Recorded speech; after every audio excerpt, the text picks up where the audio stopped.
Welcome to Revenge Return, where love is never simple, revenge is never accidental, and every story unfolds with secrets, betrayal, and emotional twists you won't see coming.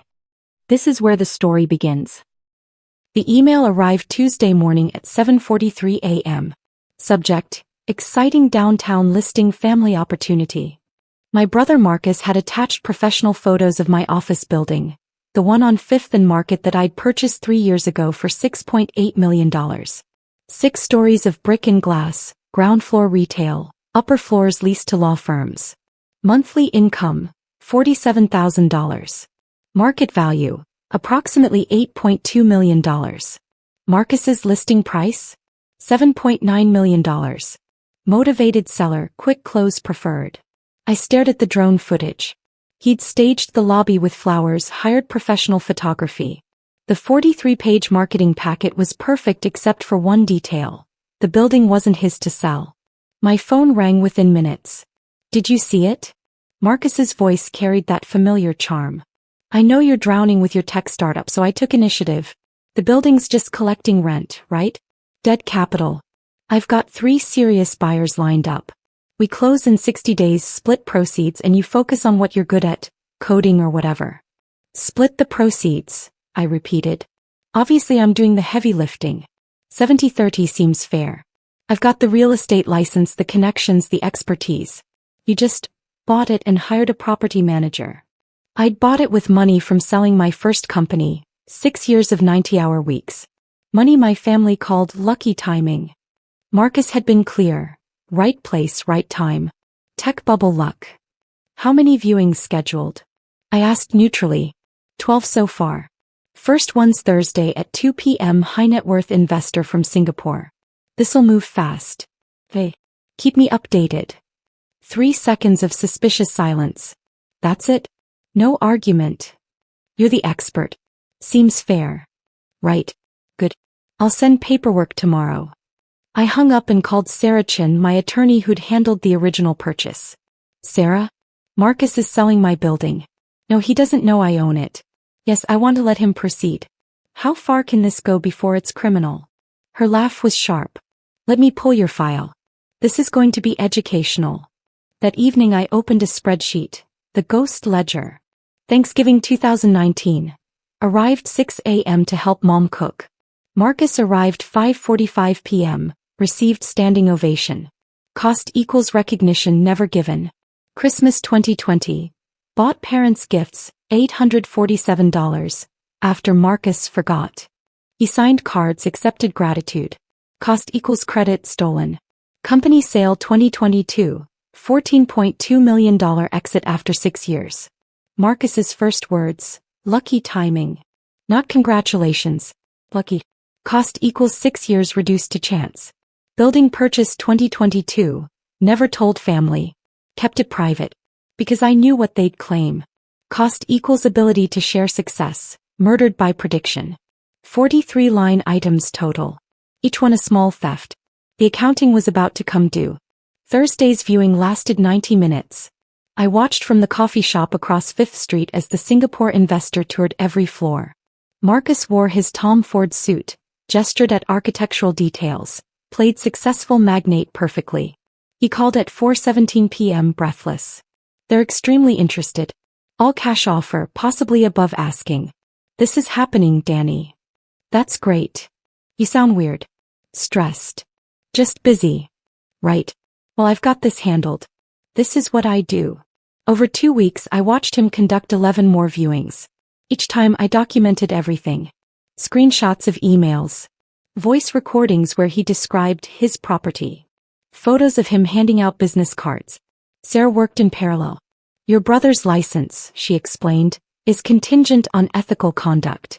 Misrepresenting ownership? That's not just civil fraud.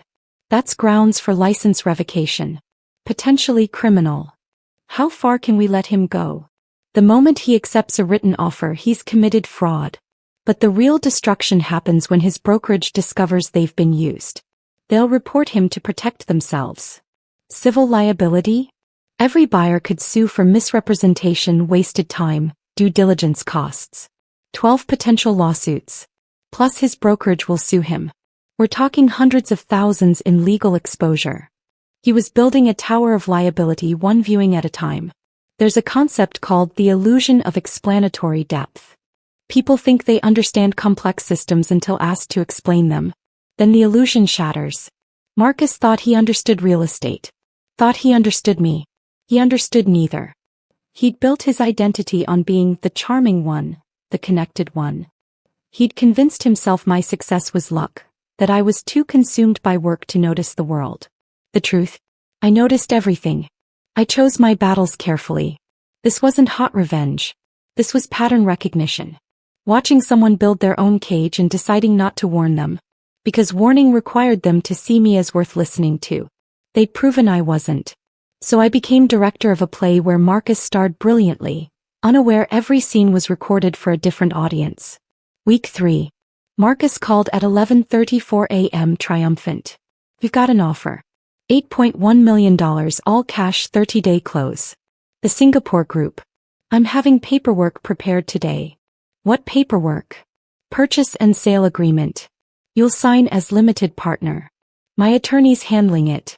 Says we can close in 28 days. That afternoon I received the contract via DocuSign.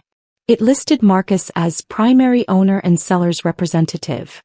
Me as limited partner, 30% interest. Breathtakingly fraudulent. I forwarded it to Sarah. Yao? Her response, Yao. Standard due diligence began immediately. The title company assigned was Meridian National. Their senior officer, Robert Kim, made the discovery on day 3. He called Marcus first. Marcus forwarded me the voicemail. Does this mean? The audio. Mr. Chin, this is Robert Kim from Meridian National.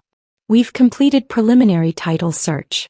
There are significant discrepancies in ownership documentation.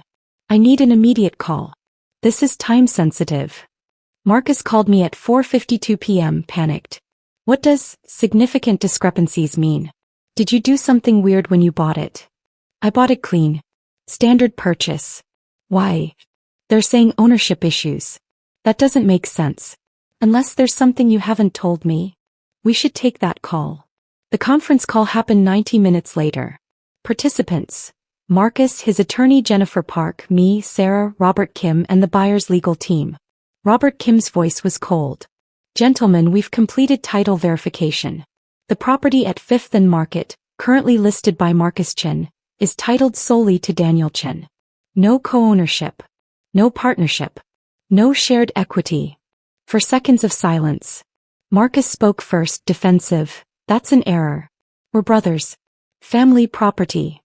Mr. Chen, Robert interrupted, there is no such designation in county records. The property was purchased by Daniel Chen on August 14, 2022, via cash transaction. The deed is recorded.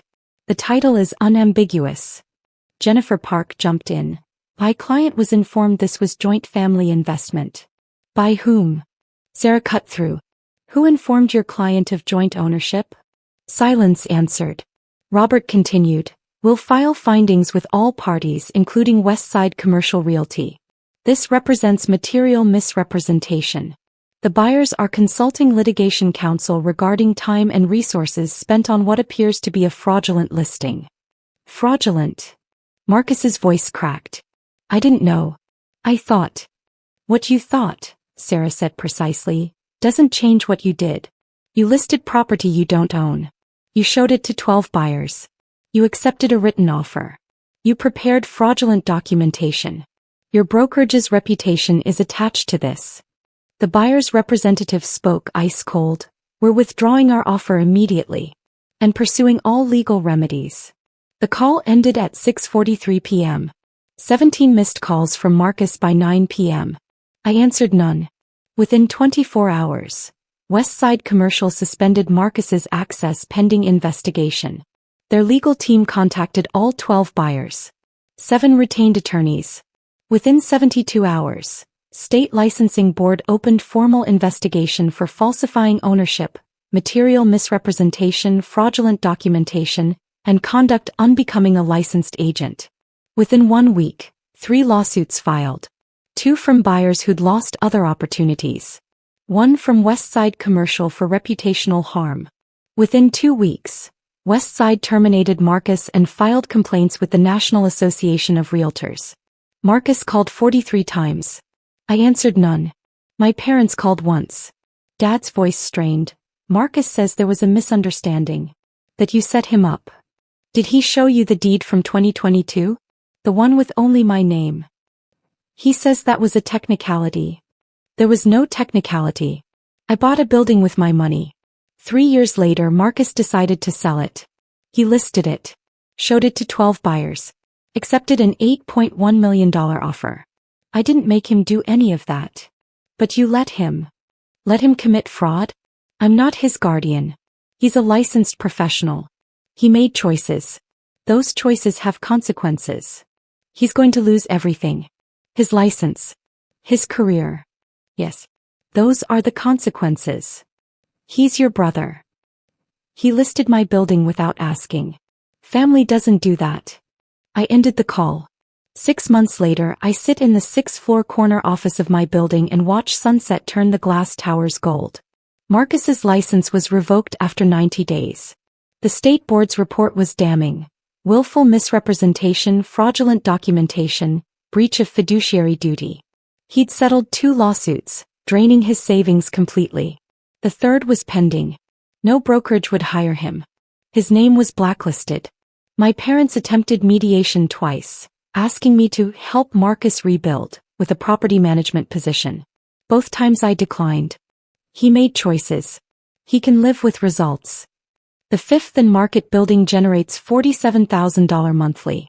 I've acquired 2 more properties since. A medical complex and industrial warehouse. 7 properties total across 3 states. Monthly income, $180,000. I keep the ghost ledger updated. Not from bitterness but as record. An accounting of being underestimated. Of being seen as too busy to notice. They taught me, trust is given freely until proven foolish. After that it's earned through actions, never words. Marcus wanted to sell my building because I was too busy to manage it. The irony is perfect. I was busy. Busy documenting. Busy being exactly as strategic as he believed I wasn't. The city spreads below, lights flickering. My calendar shows 3 more acquisitions. My startup prepares Series B at $340 million valuation. My life is deliberately mine. Marcus built his identity on charm and shortcuts. I built mine on work and ownership, real, legal, recorded ownership. He thought being busy meant being blind. He was wrong. And now he knows exactly how wrong. The building stands. The ledger balances. The consequences are permanent. I am finally perfectly free.